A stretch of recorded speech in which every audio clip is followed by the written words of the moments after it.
SIBANYE, back here with another video. This is one of our series or sessions of the midweek connection, where we check out the things that had happened in the past 2 days of the week and the things that might happen as the week goes on forth. So guys, remember to like, share and subscribe to our YouTube channels, guys. It will mean a lot to us.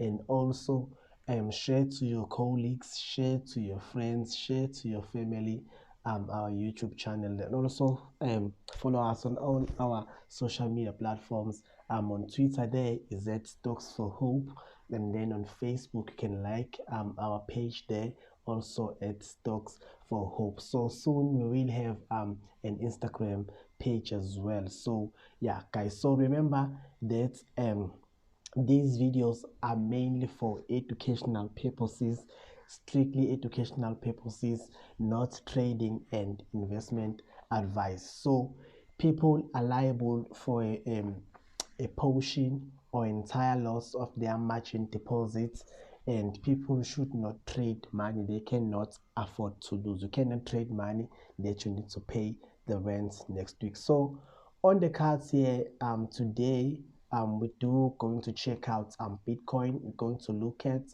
the dollar index, the Nasdaq, and we're going to look at the GBPUSD. We're going to look at EURJPY, GBPJPY, and as well on the JSE side, we're going to look at our very own USDZAR, and we're going to look at ABSA. We're going to look at the SATRIX financial ETF, and then we're going to look at BRAITS and then SIBANYE. So, and to twist things over, so let us check out what's currently happening here in South Africa at the moment. So the Reserve Bank here in South Africa is expected to hike the repo rates this week. So consensus is showing that among analysis that's over a 50 basis points hike is expected from this week. So 16 out of 24 analysts survey, they are telling us that a 50 basis points is on the cards, that the Reserve Bank might be very pretty much hawkish on their stance to increase their interest rates. So we should expect USDZAR to strengthen on these news.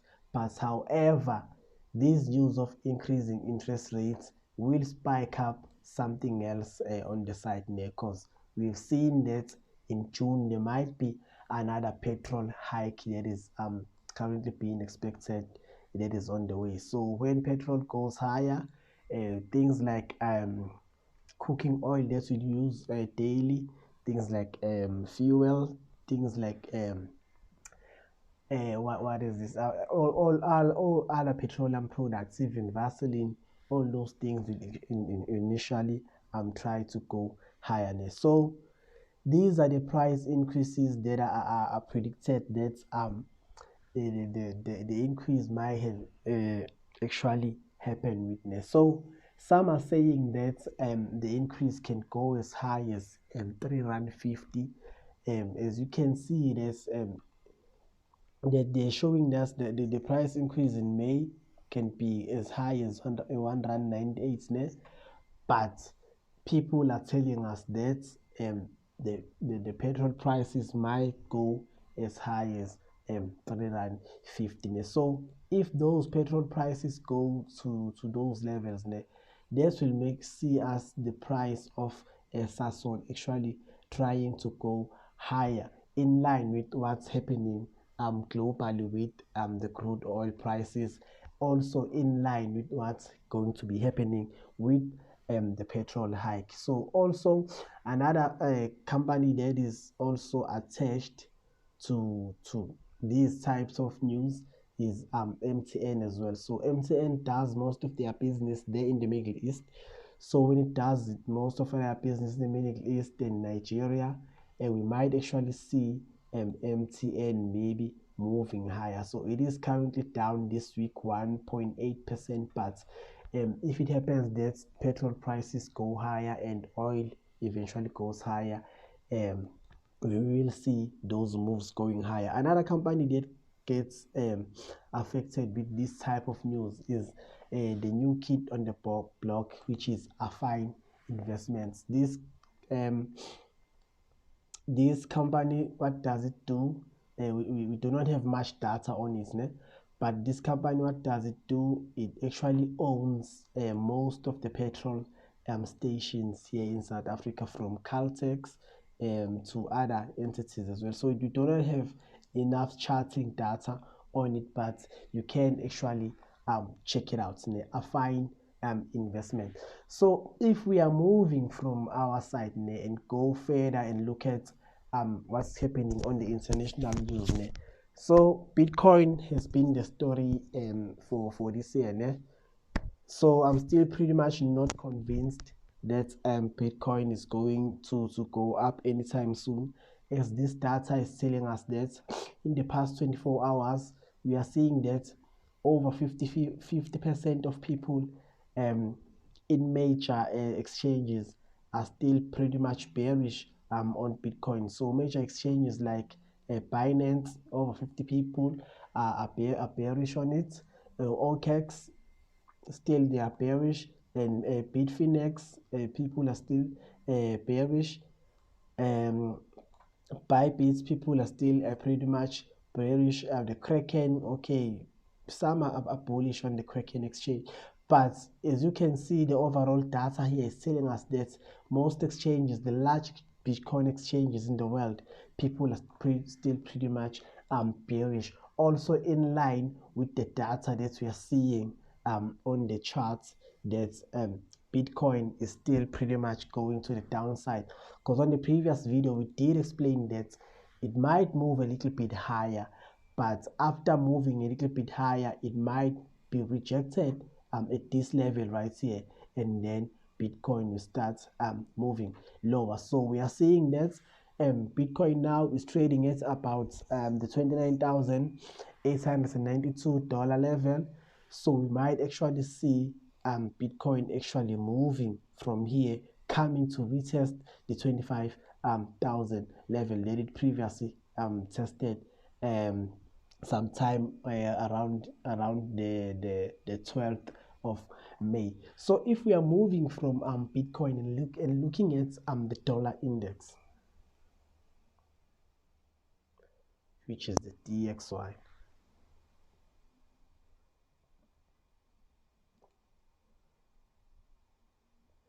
So the US dollar index, as we said and explained on the previous video, that we might actually see the US dollar pulling back from the highs, giving up its gains a little bit more. Maybe the pullback can even extend to this level right over here at the $101. The extension maybe can go to that level. So if you zoom out a bit more to look at the weekly charts, yes, there's still room for the US dollar to come and retest this level, because what actually happened, it just broke this level on the weekly chart, but it never came back to retest this level. So we might actually see the dollar actually trying to give up some of its gains to come and retest that level all right over there. So currency pairs like Euro USD and GBP USD, we might actually seeing them moving a bit higher because of the dollar maybe trying to retrace there. So another one that we need to look at is the Nasdaq 100.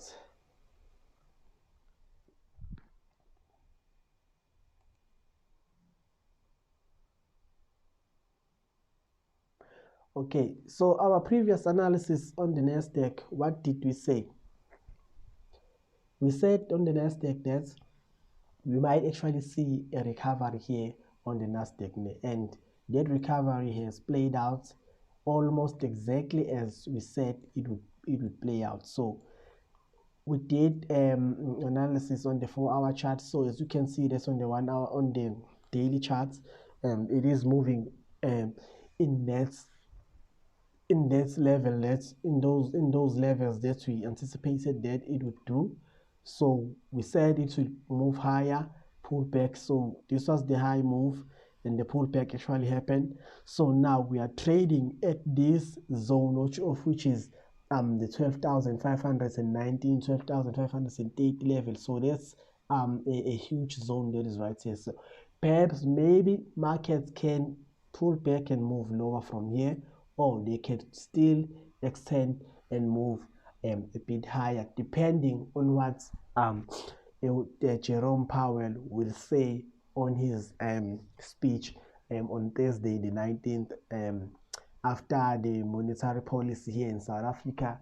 We'll also hear our Governor Kganyago here in South Africa will speak around 2 p.m. South African time, probably increasing the rates with that 50 basis point. And then we will hear in the afternoon around 5 p.m. South African time, we will hear Jerome Powell talking about monetary policy, inflation, and also telling us that maybe the Fed will also increase interest rates as well. So every time the charts, they tell us that something that might happen. So we might actually see maybe a blast off moving higher to 12,900. Maybe we might actually see the markets giving up all its gain that it did this week, coming back to this 12,000 level. So if we are looking at GBPUSD,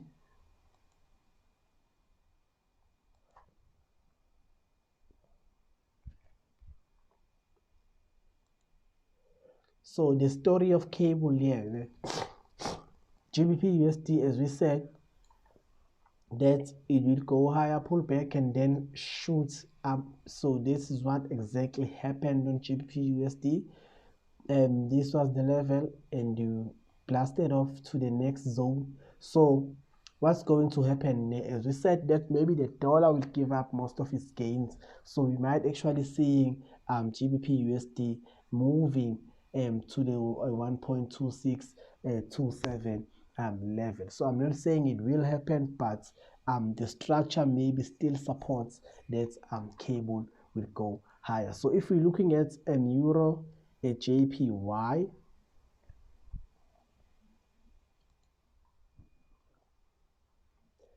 so EURJPY, I did an analysis earlier on this morning. I said that to my private group members that EURJPY would move. I think it was around 6 a.m. We said that EURJPY will go higher and then get rejected at the zone, and that is what exactly it is doing now. So we might see EURJPY starting to move lower and in line with GBPJPY.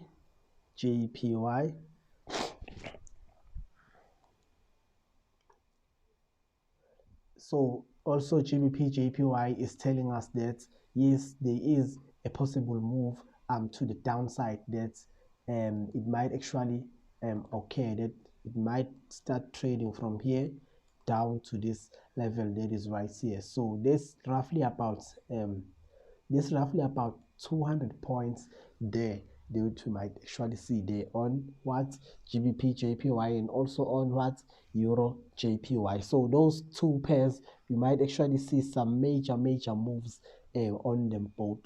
So if we move along looking at our own USDZAR,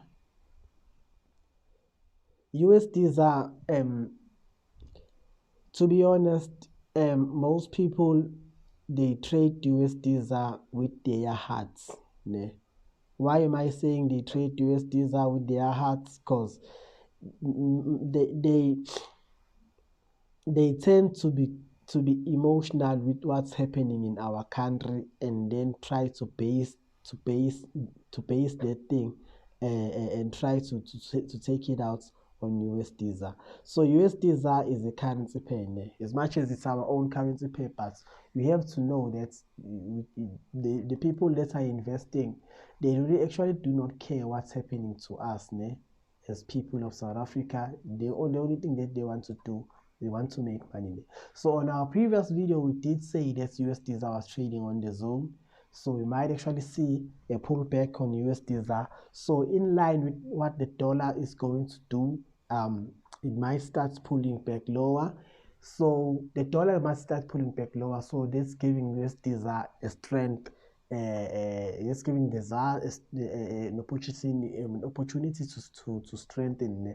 Also, if the 50 basis points is pulled in tomorrow at the MPC, we might actually see some more strength there on USDZAR. Maybe USDZAR could come aggressively to 15 rand 43, and then from there you might actually see some ZAR weakness, which is might extend ZAR from 1530 moving higher even to the 17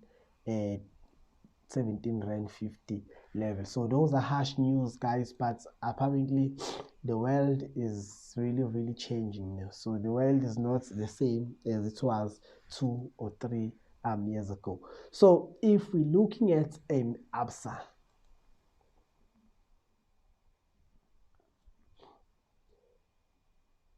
so ABSA is one of those large banks in South Africa, so I thought I should just do a chart on it since interest rates are on the cards this week. So we're actually seeing ABSA bouncing on this zone there. So we might actually see ABSA moving higher and benefiting from the interest rates decision. So if you don't want to buy the individual stocks, it is possible for you that you can buy perhaps the SATRIX financial index, so that you can benefit from all the companies there that are there on the financial index itself. So the SATRIX FINI, yes, you can see here it's trading above this previous resistance that was here. So now it's trading above it. It broke, now it came back, retested it. So we might actually see more financials moving higher. So another one that we need to look at is BRAITS. Guys, remember to subscribe, like, and share our page, guys, so that we can keep on doing this work, because this job is not easy, but if we are seeing numbers, we can actually make it and do it even more to be interesting for everybody. So please share, like, comment. Even your negative comments are going to be fine, because like you are going to be building us to do even better. So on BRAITS, BRAITS is a slow stock there, but we might actually see some bullish action here on BRAITS. Maybe if it bounces from this 3 rand 65 level, maybe BRAITS might start actually moving higher. So the story of SIBANYE,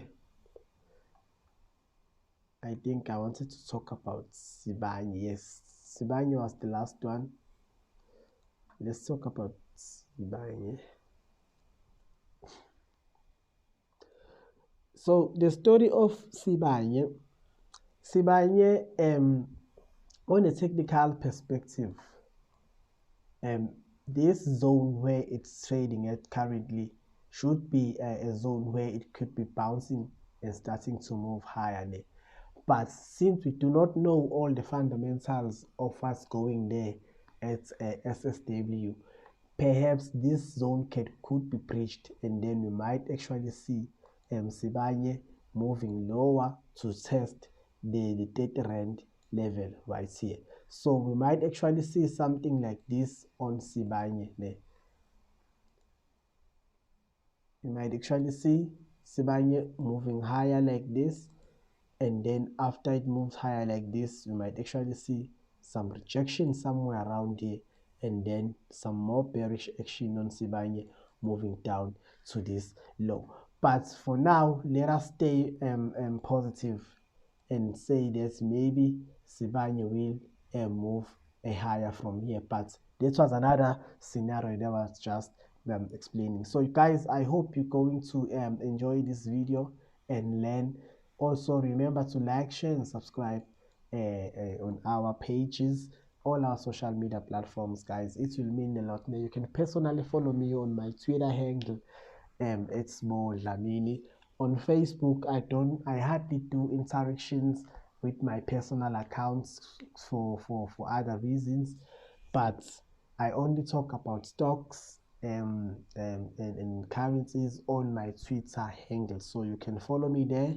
I sometimes I talk about things there that I never update on my groups because it just happens at the particular time. So guys, follow me on Twitter, _Dlamini with an H, and then our business handle is Stocks for Hope. Our Facebook business handle is Stocks for Hope, and then on TradingView you can follow me at _Dlamini. So guys, remember that these videos are mainly for educational purposes, not trading or investment advice. So people should not trade money they cannot afford to lose. So guys, thank you. I will definitely see you on the next video. Ngiyabonga, ngiyaleboga, bayadanke. Iyobonana ku video elandelayo.